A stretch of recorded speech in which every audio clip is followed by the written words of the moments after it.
Bienvenue dans Médecin qui es-tu, le podcast qui vous plonge dans l'univers captivant du monde médical. Chaque épisode vous offre un regard intime sur la vie des médecins, leurs défis dans le monde professionnel et leurs passions en dehors des salles de consultation. Je m'appelle Maxime Garcia, bienvenue et bonne écoute. Bonjour et bienvenue dans ce nouvel épisode de Médecin qui es-tu. Aujourd'hui, on va discuter avec Hortense. Salut Hortense. Salut Maxime.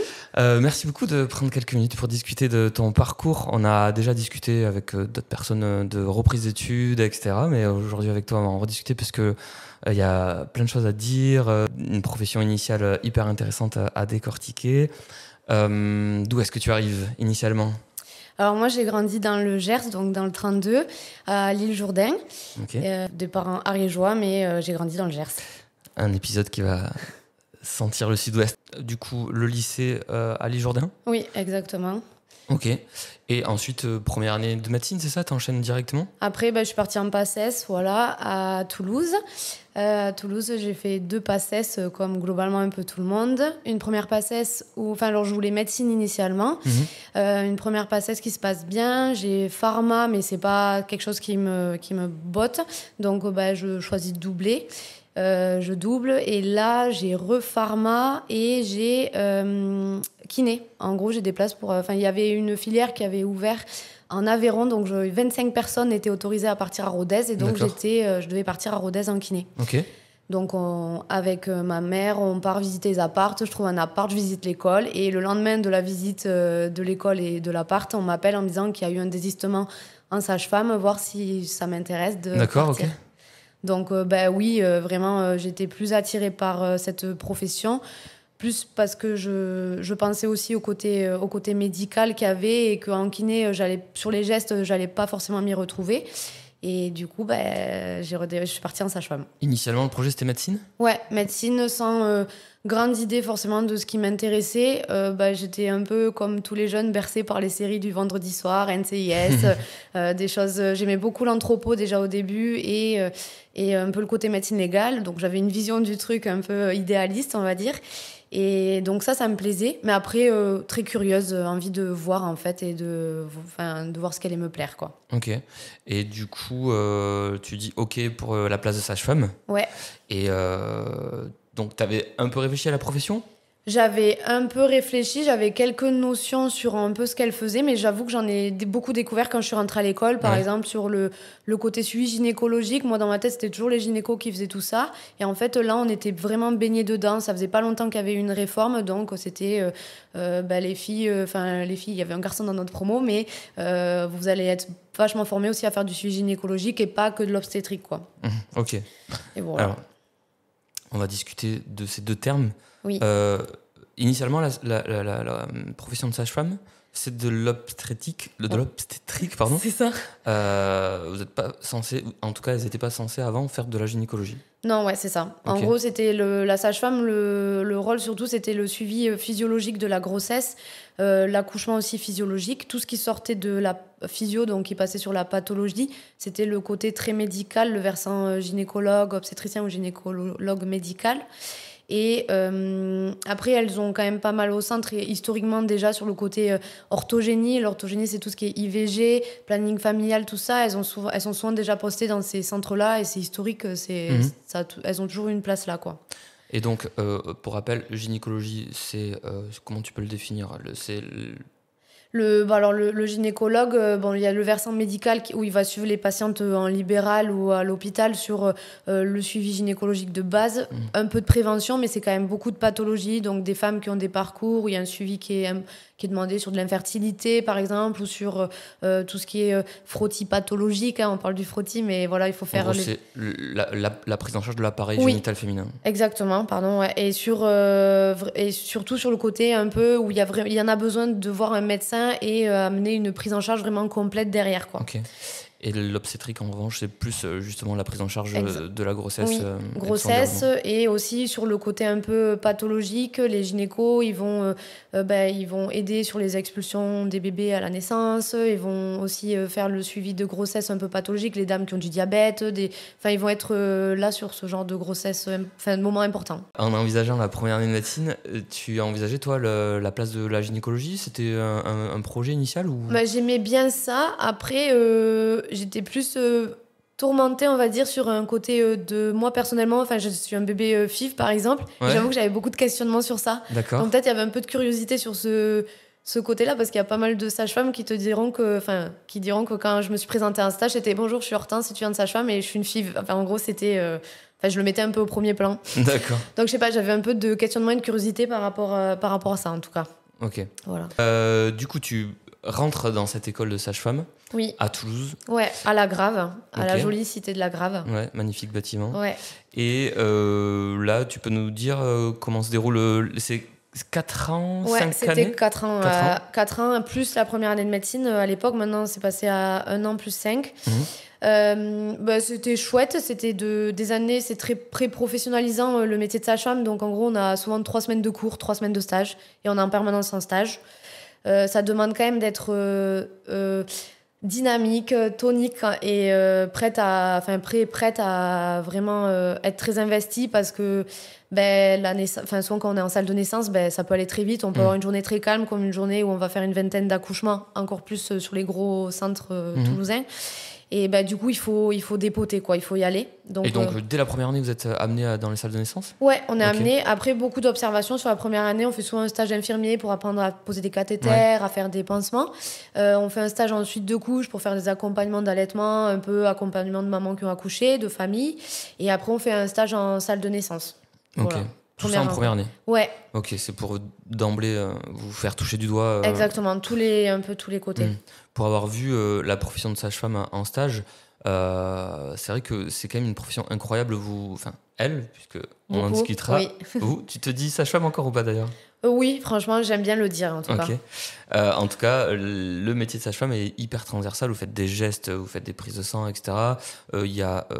C'est une spécialité dite médicale d'ailleurs, puisque il y a des connaissances, tu vas nous raconter, qui amènent à avoir une vraie connaissance profonde des choses.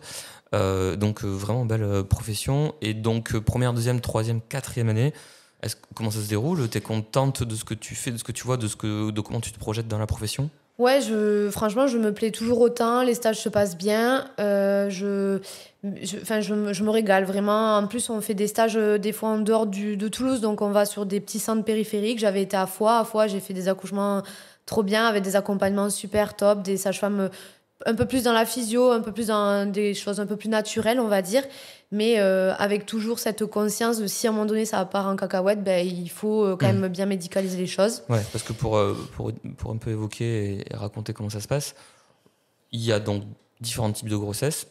Les grossesses où tous les voyants sont ouverts tout au long de la grossesse, c'est la sage-femme qui gère en fait. Exactement. Et vous avez des salles de naissance qui ne ressemblent pas à des blocs, en fait, c'est des salles de naissance plutôt... Elles sont un peu plus adaptées, ouais.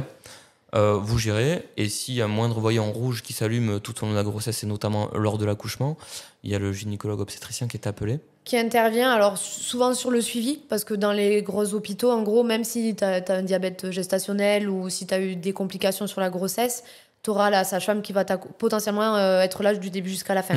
Mais c'est juste, on appellera le gynéco s'il y a l'expulsion, il y a des petits soucis. Ou si, par exemple, c'est programmé qu'elle ait une césarienne, là, c'est sûr qu'on a besoin du gynécologue pour la naissance. Et toi, la profession te plaît voir des naissances Oui, alors oui, ça me plaît. Après, c'est vrai on voit des belles choses, mais on voit aussi des choses tristes. Hein. Les sages-femmes, elles sont quand même... au centre de la naissance, et la naissance, on a des bébés qui décèdent à la naissance ou qui fait des accouchements d'enfants morts, donc c'est vrai on est vraiment très proche des familles, des mamans, des papas, et c'est vrai qu'il y a des moments qui peuvent être difficiles. Après, ouais, je me plaisais. Ce que je sentais et qui était difficile, c'était quand même qu'il y avait un manque de reconnaissance sur le métier, et qu'il y a quand même...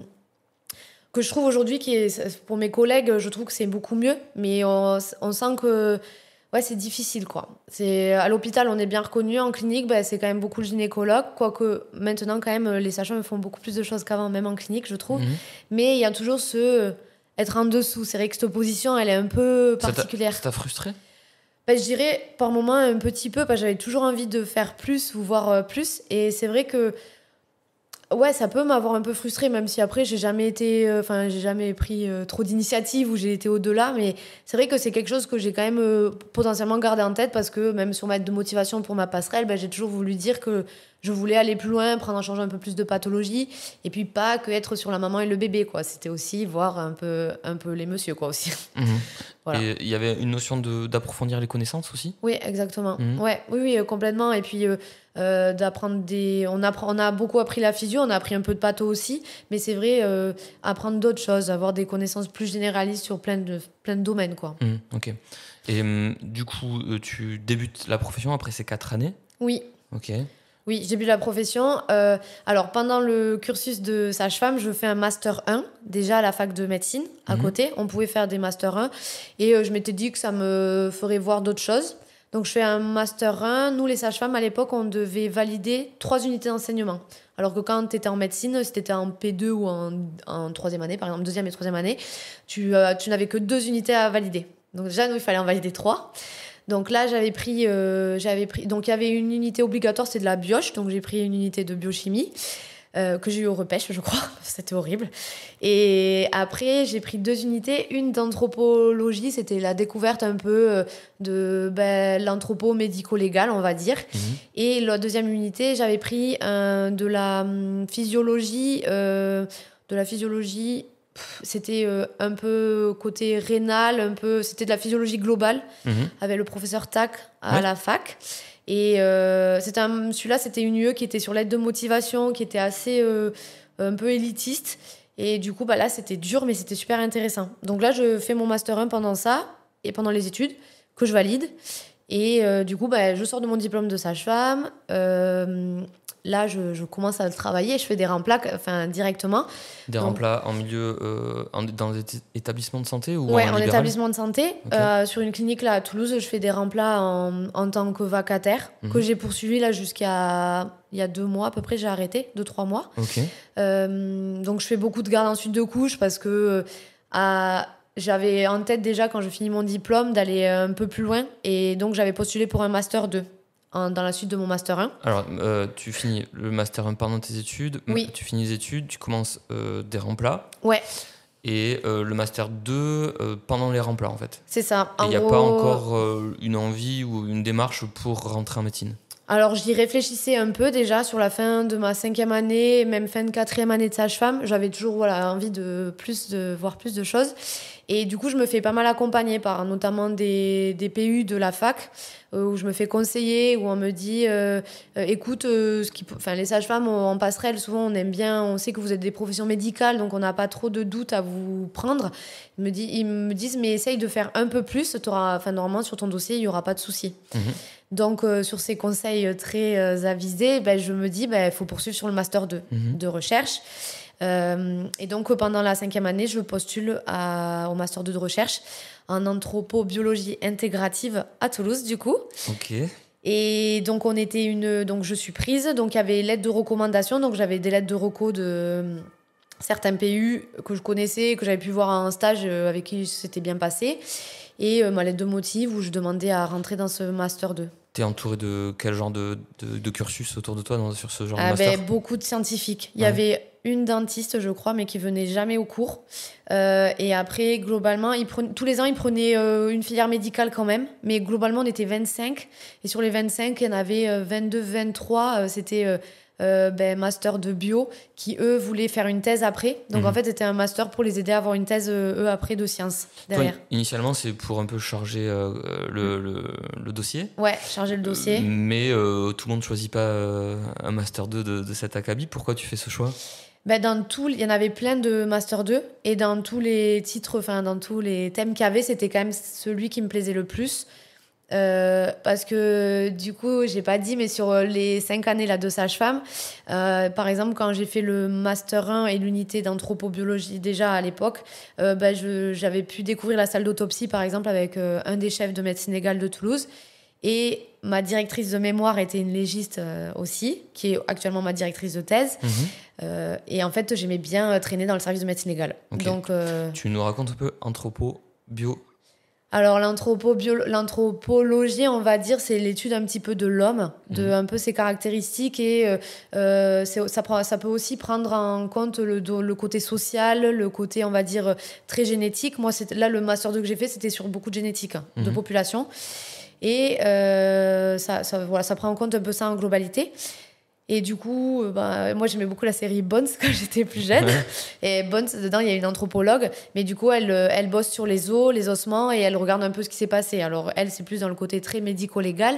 Là, moi, sur le Master 2, c'était plus les habitudes alimentaires à l'époque des hommes de Néandertal, des trucs un peu comme ça.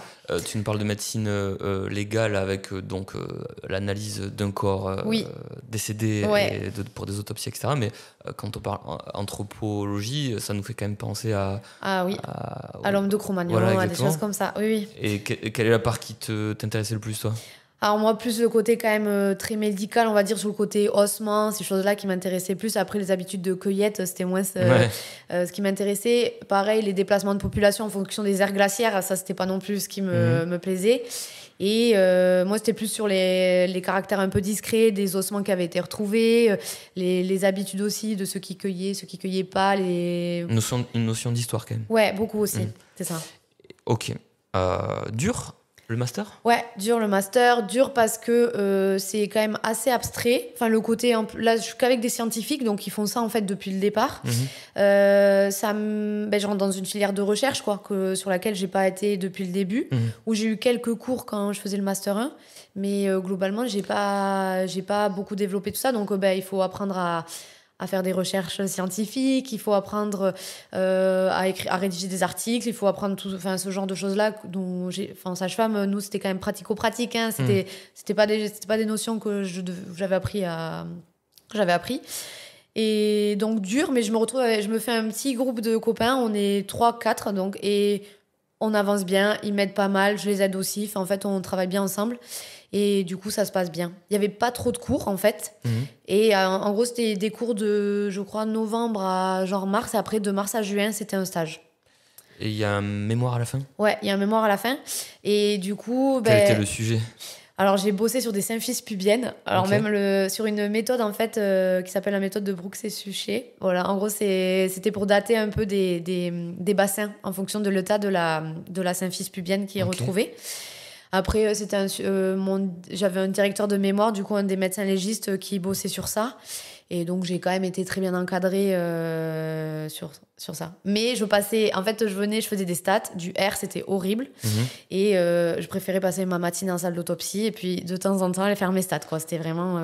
Donc, le médical, quand même, plus fort que la démarche de recherche. C'est ça. Et puis, apprendre plein de choses, parce qu'en salle d'autopsie, au final, j'étais pareil avec des médecins très bienveillants et qui ont voulu me former, qui ont voulu m'apprendre des choses, et ouais, c'était chouette, j'ai passé des bons moments. Ok, donc là le master 2 est validé, il rentre dans ton dossier qui se fournit un peu plus, et tu fais la démarche de vouloir rentrer en médecine ? Je la fais pendant le master 2 du coup. Je fais le premier courrier, pareil, je me fais relire, je vois avec des médecins pareil de l'hôpital qui me connaissent bien, ce qu'ils en pensent. Je rencontre la scolarité de Rangueil aussi pour un peu questionner comment ça se passe, prendre un peu la température, on va dire.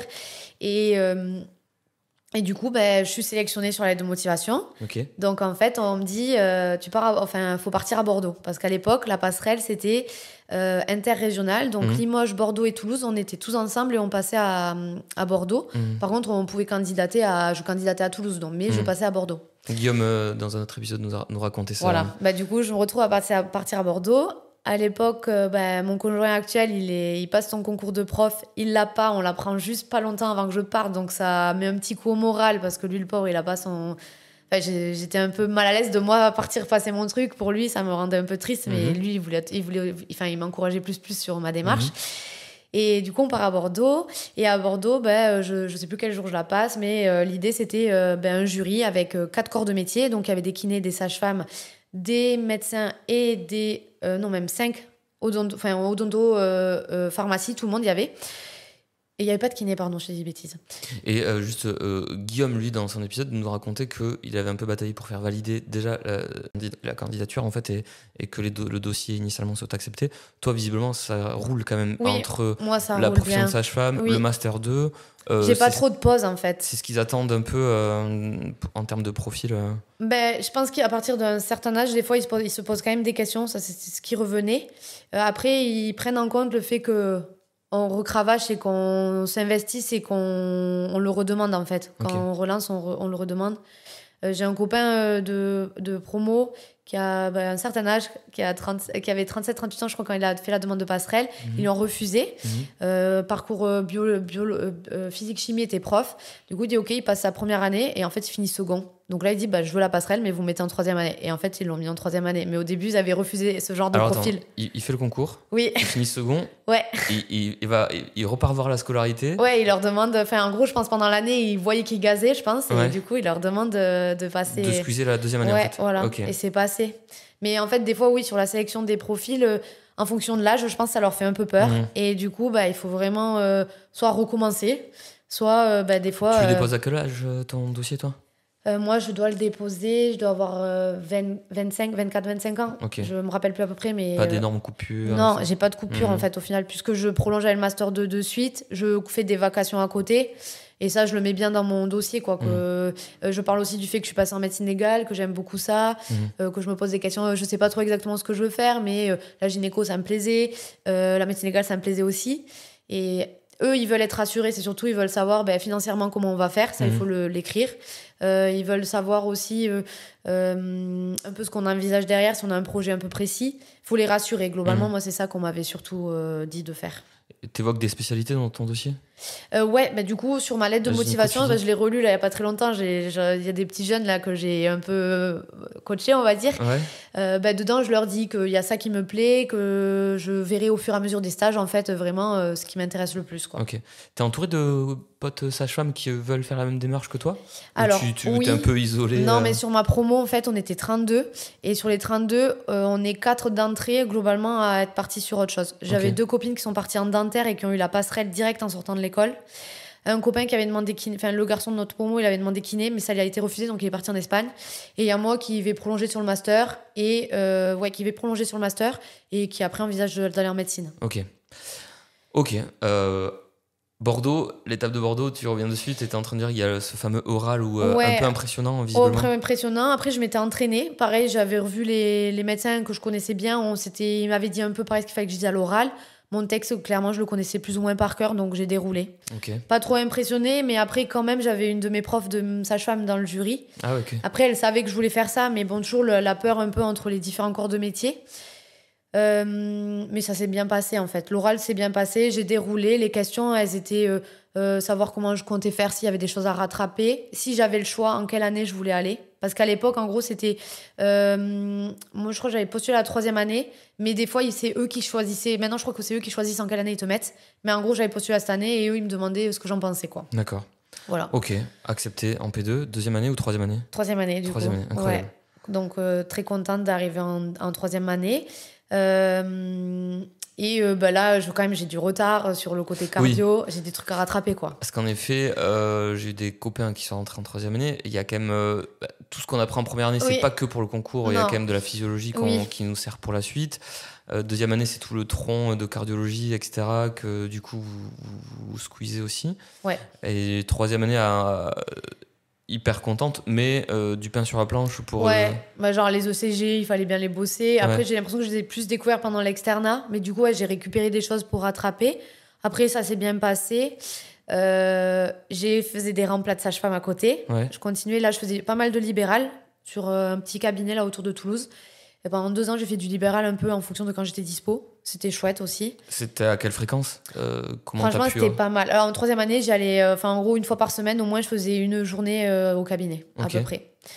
Donc, on a des TD, etc. Toi, tu t'es organisé pour avoir les TD présentes, etc. Exactement. Et ta journée de boulot. La sage-femme avec qui j'étais, elle me connaissait depuis que j'étais étudiante. Et en gros, elle me disait, t'es dispo quand ? Okay. Et ça l'arrangeait, comme ça, elle se libérait du temps.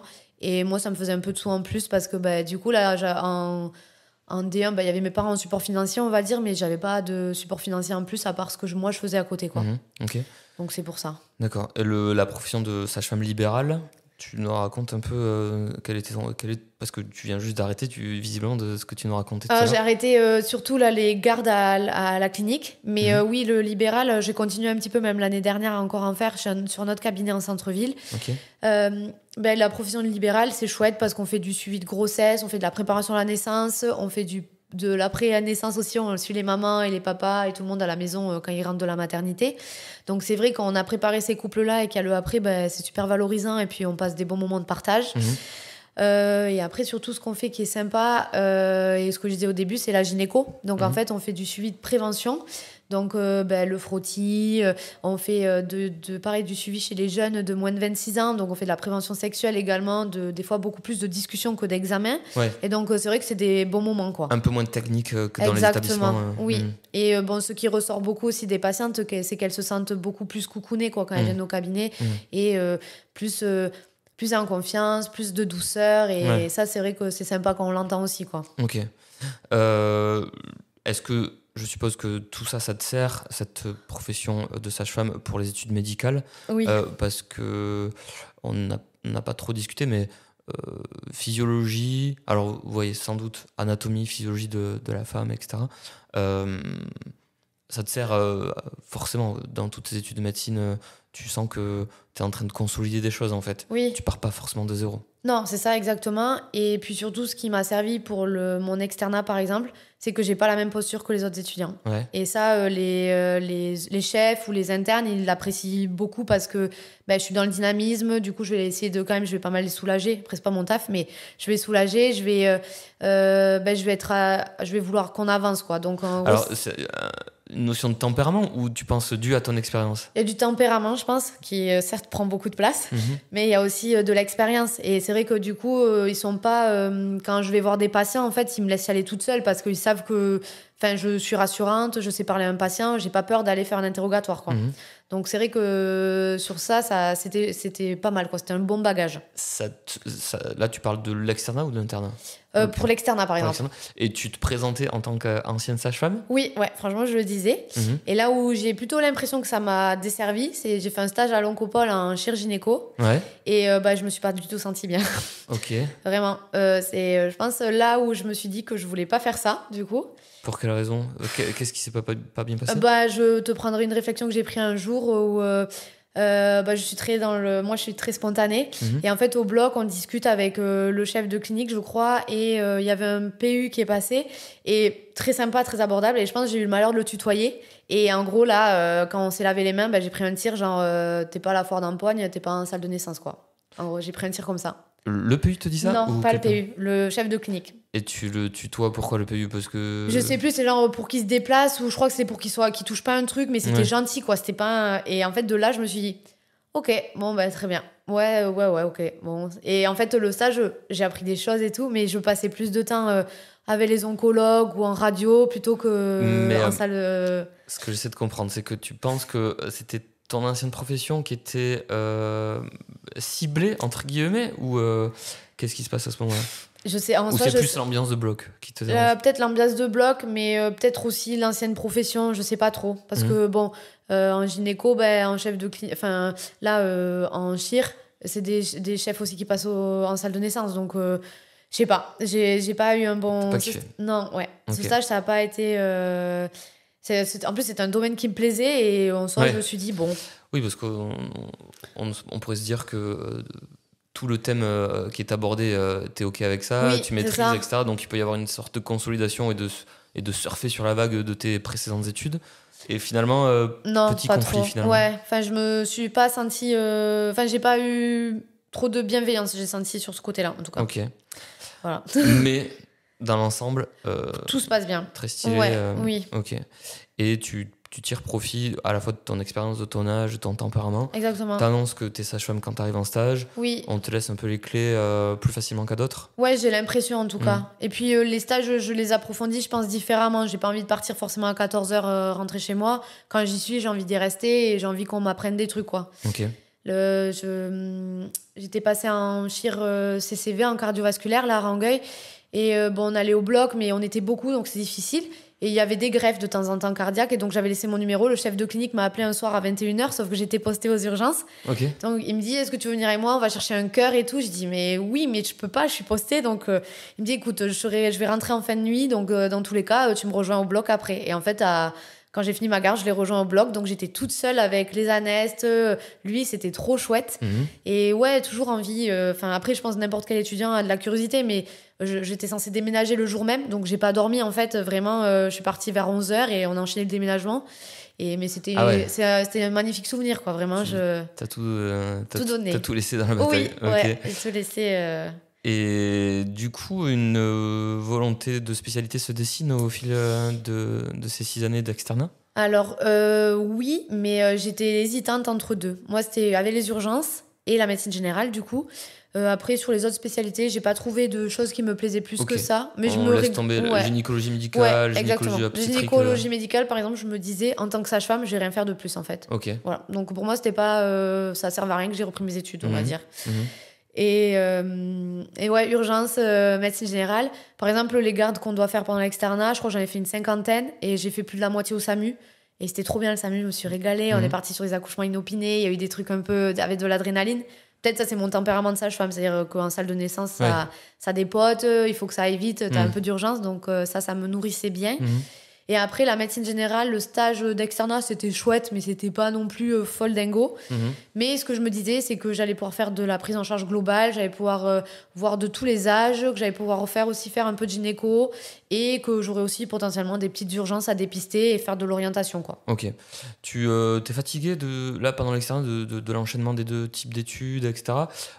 Tu remets en question ta démarche ou tu te sens hyper bien et à ta place? 6e année, difficile. Ouais, alors je remets pas tout en question, mais je me dis pourquoi t'as fait ça.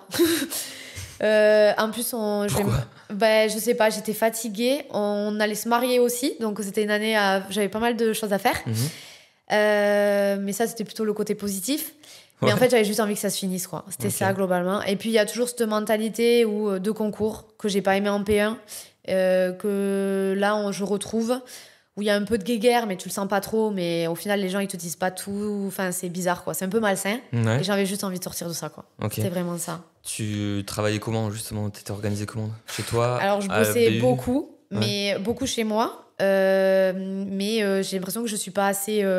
je travaille pas assez efficacement, quoi. Je suis vite, j'ai de l'attention qui est... Enfin, ça a toujours été le cas, mais une attention qui dure pas super longtemps. Du coup, en fait, quand il faut faire un truc, je vais aller tondre, quoi, au lieu de faire le truc. Tu vois, c'est vite, je vais m'éparpiller. Et je bosse bien, j'ai pris des prépas, on fait des calls avec mes copines, on fait des trucs pour bosser entre nous. Je bosse quand je sens que je vais pas bien bosser, je pars à la BU, mais globalement, je bosse beaucoup de chez moi, quoi. Là, du coup, tu as un compagnon qui deviendra ton mari. Oui. Et comment ça se passe, la vie de couple? Parce que c'est quand même quelque chose pour les conjoints qui sont pas en médecine, de faire face à ce travail énorme. Tu commençais tôt et tu finissais tard les révisions le soir? Oui, alors je me levais plus tôt là après sur la fin, mais pas non plus trop tôt parce que je finissais tard le soir en fait, c'était ça, donc quand même je récupérais du sommeil. Mais lui, il m'a vu passer ma vie dans un bureau, pas être dispo non plus pour faire trop de trucs ensemble, mais quand même j'essaye de trouver du temps. Ça chahute un couple. Mais ça le renforce aussi. Je me dis après quand on s'est mis ensemble, il savait que je voulais repartir dans ça, donc c'était un peu pas le prix à payer, mais il savait que ça allait être difficile. Et après, il m'a quand même, avec beaucoup de bienveillance, bien accompagné. On avait quand même des hobbies. Moi, j'allais au basket aussi. J'ai continué le basket à côté pendant toutes mes études. Au final, j'ai juste arrêté pendant la première année de médecine. Mais c'était obligé, j'en avais besoin pour me vider la tête. J'arrivais pas ailleurs à me la vider autant. Non, il a été très présent. Il m'a soulagée quand même beaucoup. Et il m'a toujours très encouragée, quoi. Ok. Est-ce que tu as des contacts à ce moment-là avec les anciennes sages-femmes et tu te dis pourquoi en fait j'ai fait tout ça, tu disais tout à l'heure pourquoi j'ai fait tout ça, mais est-ce que tes anciens potes sages-femmes te disent que elles, c'est incroyable ce qu'elles vivent et il y a une envie de repartir à de la stabilité ou de la normalité entre guillemets? Alors mes copines, elles sont très soutenantes à mon égard, vraiment, en me disant que j'ai fait le plus gros, qu'il faut vraiment pas que j'arrête, que c'est bien. Non, je vois qu'elles se régalent toutes. J'en vois aussi qui sont pas bien. Donc sur les côtés un peu négatifs de la profession, j'en vois vraiment qui touchent le fond et ça me fait mal au cœur. J'en vois qui avancent aussi dans leur vie privée, genre toutes mes copines quasiment elles ont toutes eu des bébés pendant là sur le temps où j'étais externe. Donc je vois qu'elles avancent, choses sur lesquelles j'aurais avancé aussi si j'avais continué, je pense. Mais oui, je sens qu'il y a un petit décalage, mais en soi ça me peine pas parce que je suis très contente de leur raconter mes histoires de stage. Tu sais que le meilleur est à venir aussi. Exactement, voilà, c'est ça. Ok. Du coup, la 6e année, elle se termine par ce fameux concours national qui nous classe, etc. Tu as un objectif, tu as les idées un peu plus claires sur l'objectif. En gros, je me dis médecine générale.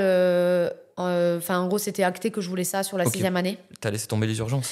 Je l'avais toujours en tête, mais je me disais que si je faisais médecine générale, c'était le seul moyen de pouvoir un peu y remettre les pieds. Que si je passais par urgence, je pourrais pas y remettre les pieds. Je pourrais pas faire le chemin inverse. Hein. Exactement. C'était ça que je m'étais dit. Et après, on a le fameux classement où je suis vachement déçue par rapport à l'investissement donné. Où j'ai médecine générale Toulouse, donc je suis très contente. Et puis en novembre, c'est parti mon kiki, quoi. Ok. L'internat de médecine générale, il débute soit par les urgences, soit par le médecin généraliste. Moi, je démarrais par les urgences. Ok. À Carcassonne. Il y a moyen dans ton ambivalence, de kiffer ce moment-là et de regretter d'avoir pris Medjay? Alors ouais, un peu.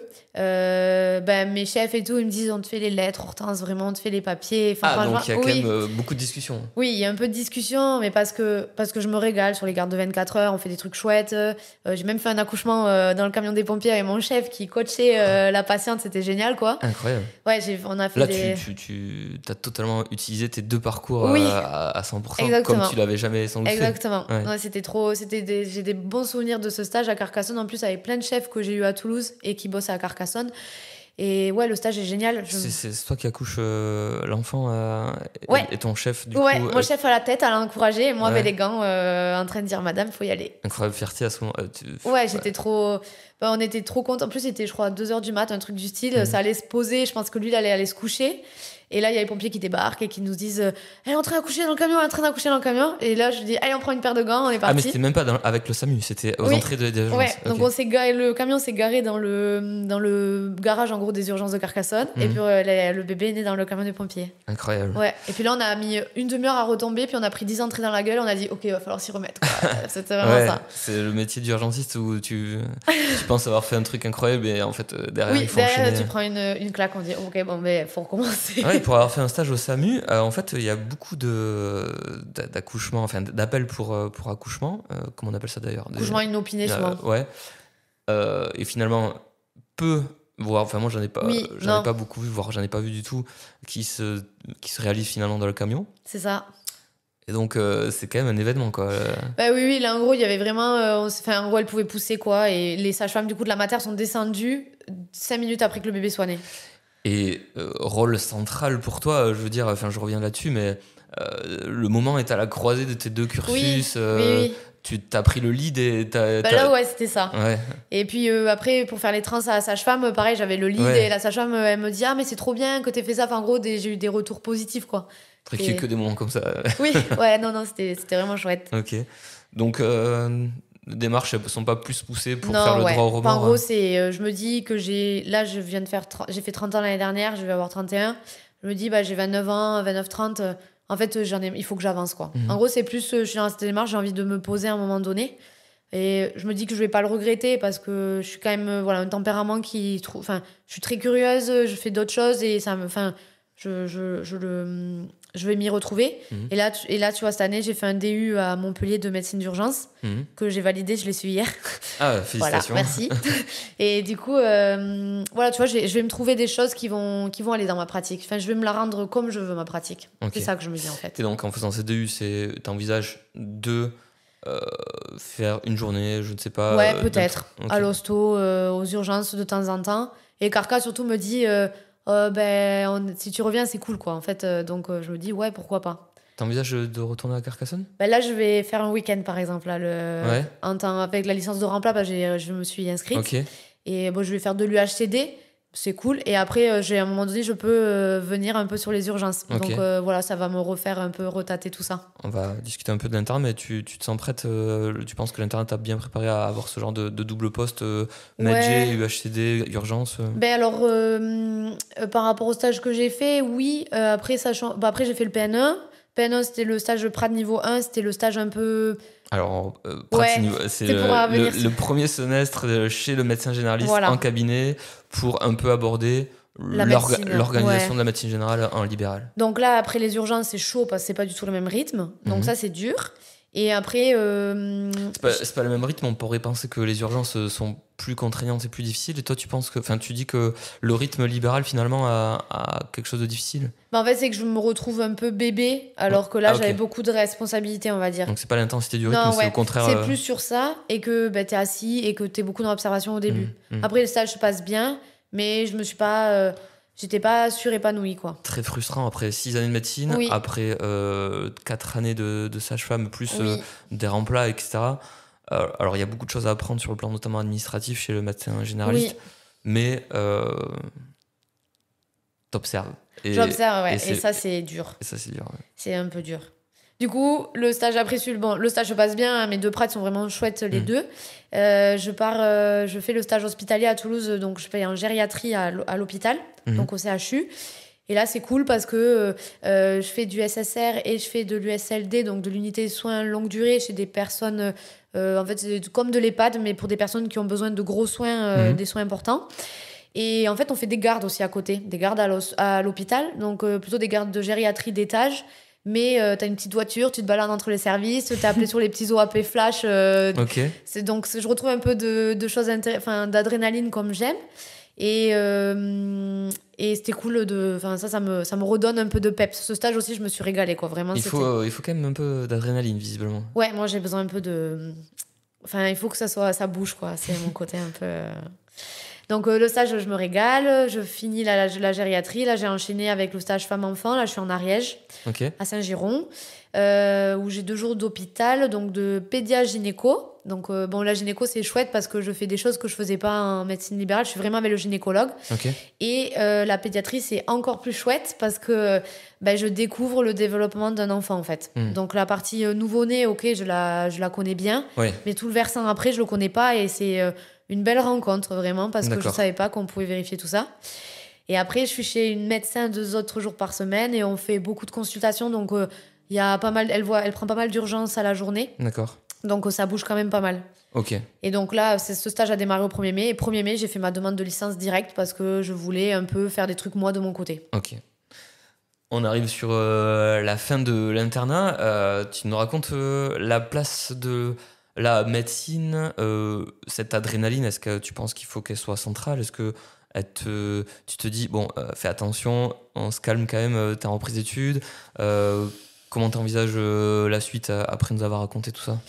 Là, oui, ça se passe qui va arriver. Là, le stage, nous à Toulouse, c'est 2 ça se passe. Donc ça se passe, c'est un deuxième stage chez le médecin généraliste, mais là pour le coup, pas d'observation, mais plutôt de l'activité, de l'autonomie pour prendre véritablement les consultations à son compte.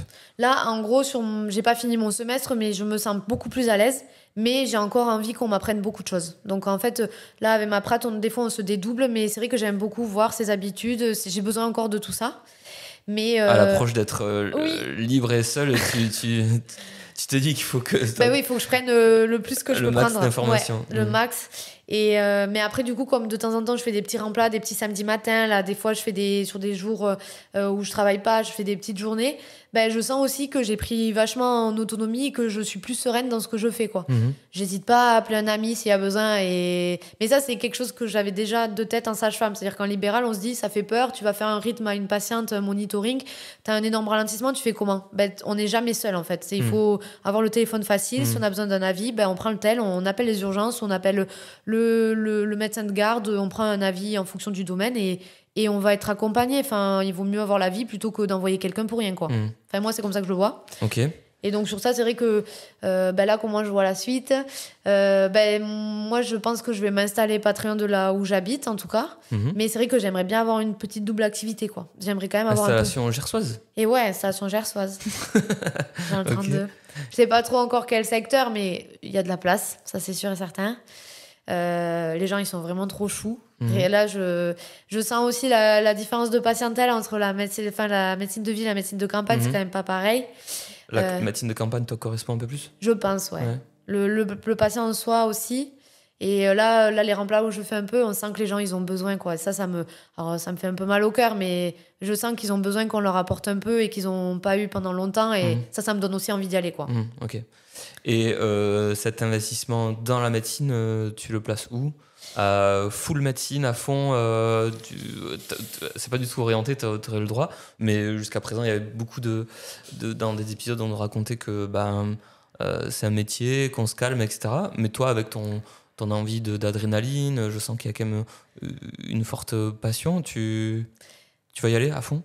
Je pense qu'il faut que j'y aille, pas trop à fond, il faut que je me limite. Le problème c'est que moi je sais pas trop freiner en fait. Donc quand j'aurais du mal un peu à rétrograder, quoi, je pense. Mais il faut que j'y aille, il faut que mon projet il se construise pas toute seule, c'est pareil ça. Moi j'ai envie de m'entourer de gens bienveillants et qui ont un peu les mêmes envies que moi. Il en existe heureusement. Mais j'ai envie d'y aller, de créer un truc sympa et d'y aller à fond. Après, oui, il faut que les horaires, je sois pas une débile sur les horaires. Ça, je pense, par contre, bien respecter certains temps. Pour ma vie perso aussi, quoi. Ouais, ok. Voilà. Toujours danger de se faire un peu grignoter. Exactement. Et l'urgence Et l'urgence, là, j'ai fait mon petit DU à Montpellier. C'est plutôt tourné médecin correspondant SAMU. Ce qui, à la campagne, est intéressant parce que... C'est quoi la mission ? Alors, en gros, t'es un médecin, t'as du matériel du 15, on va dire, et t'es appelé par le 15 pour aller faire un primaire avant que le 15 te rejoigne. C'est-à-dire qu'en distance, t'es plus proche, toi, d'aller faire le primaire que les 2 SMUR que t'as entre toi. Ok. Et par exemple, dans le 32, il y a une filière sur ça, de médecin correspondant SAMU. Mais par contre, ça veut dire que si on t'appelle pendant ta consulte, tu te barres du cabinet, faire ton truc et tu laisses ta consulte comme ça. Ok. Voilà. Donc, c'est un peu de... t'as tout le matos prêté par le SAMU.